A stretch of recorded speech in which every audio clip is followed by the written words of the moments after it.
pleasure to meet all at last, and here we are once again with HJN Season 5.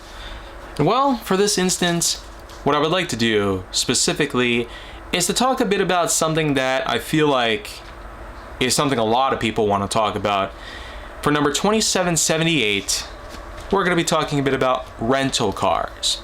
Although I do feel like that rentals won't be the only variety in which that I will be talking about here. At the very least, I could also mention temporary ownership of cars coming from the likes of them being loaned to you. They're dubbed loaners because, much like rental cars, it's only a temporary ownership. Whether it be through a dealership providing it to you or someone you know providing them to you, or it could be a rental service even offering a one for you until you get your actual vehicle. I, of course, had actually done so before. In fact, some of you might recall a certain point in which that in transitioning from my Nissan Juke to my newly acquired 2020 Mazda CX-5, I actually had a vehicle in between them, in which that there was even a short dedicated to it. It was basically a somewhat new Dodge Coronet. Yeah, if you're familiar with that vehicle, it had gotten negative feedback from some reviewers out there for a number of different reasons. I never could understand why people want to talk nothing but negativo about a vehicle like the Dodge freaking Coronet. I mean, that thing hasn't been around since the 1950s. It's just fantastic. After 70 years, they brought back a somewhat obscured, rare model out there, and yet people are wanting to talk nothing but negativo about it? Tell me if that makes any sense.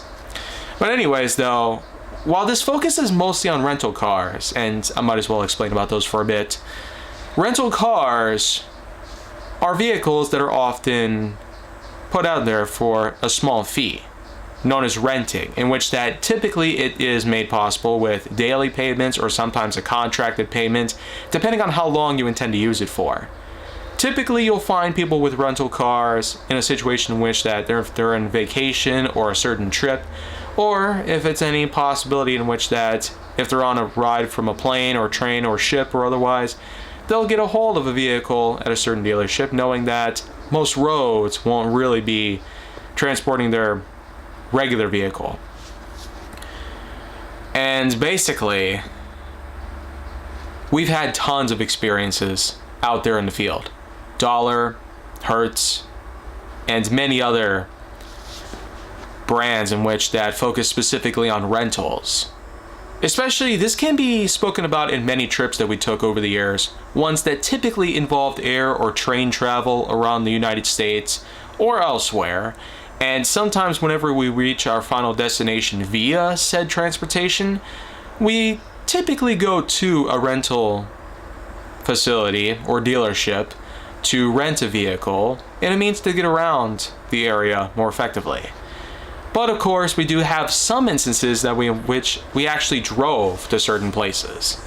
I could tell you that for one thing, this year, we had traveled to such places like Louisville, Kentucky, and certain parts of Illinois and Indiana. But we of course are also on a trip to Iowa, that of which is also something that we regularly drive to because we don't exactly know much based on train or air travel to such locations in Iowa, so it would be a bit of a complicated feat to do all that. So we just typically spend a good 6 hours of our life just driving to certain areas in Iowa that we regularly go to on an annual basis. In any case, though, while this is something that is pretty unique and helpful for a lot of people, there's always a certain problem that somebody's going to have. And I can regularly find out complaints about certain places. For instance, I do remember a couple of times in which that certain rental cars we got did not match up with the description in which that we booked for. And it's a typical problem that happens with rental car facilities.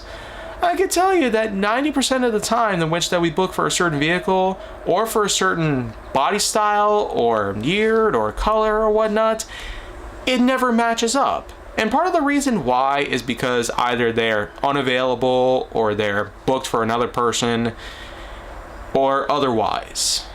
That of which may be understandable here, but let's talk a bit about how it all should work here. The kind of money that these rental car facilities spend really should go out to the vehicles before they're booked. Also, I feel like that with lots of vehicles to choose from, depending on where we go and what facilities we use regularly, I will tell you what, in Carolina, they often have at least 3 different rental facilities with over 75 cars in each lot. And that's really a lot to choose from. With over 200 options available, that's a lot to choose from here. And of course, there's always the rule in which that whenever you return your vehicle to the rental facility, make sure to fill up the gas tank. And yeah, that's another thing I feel like I should bring up here. They always want you to fill up the gas tank exactly where you left it. For instance, if it's left at a quarter tank, they want you to return it with a quarter tank of fuel. I don't know exactly where this idea came from in which that you ought to return a vehicle with the exact fuel amount that was left in it when you got a hold of it, but why would it matter? What if the tank needed to be filled all the way up? It would probably be of convenience for the new customers that wanted the vehicle, so that way they could have a good full tank of gas on the house because of the previous customer. Wouldn't that be a more unique, helpful, and obligatory idea than just have them ask you to fill up the fuel tank exactly where you left it? Where you got a hold of it at a quarter tank and they want it to be at a quarter tank of fuel? What if it was above that? I mean, they don't know what you do in your life. They don't know where you go. They don't know what you're up to 95% of the time. But I'll tell you what, with all these little problems aside that I feel like are really unique in their own right, if there's one big thing out there that I feel like needs to be mentioned here, it's gotta be the times in which that I've had lots of people boycott these rental facilities.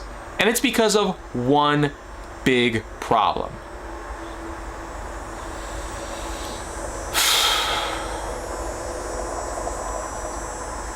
They do not allow insurance on these things. I kid you not. I especially remember one time in which that Dollar Cars, a rental facility that we worked with before, and one trip to Carolina 3 years ago, they told us that we'd have to pay it off with our own money.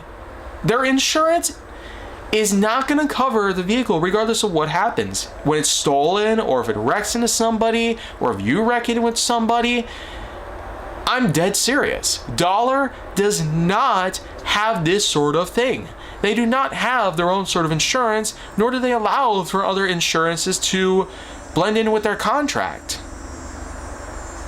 I'm serious, man. We actually boycotted them twice for that reason. We tried to give them another chance, hoping that they had changed their mind on the whole thing, but apparently it never happened. Yeah, so insurance problems with Dollar is just a fatal flaw on their part. Even with every other company that we worked with over the years, like Enterprise or Turo or 621 or Hertz or basically every other known rental facility that we've been known to work with, they each have their problems. They each have their own little things there. So it seems like it's a you can't please everybody situation. And it's also more of a pick your poison situation. So you could say that up front, rental cars are a bit of a gamble, and you probably have at least a 75% chance of really losing your mind.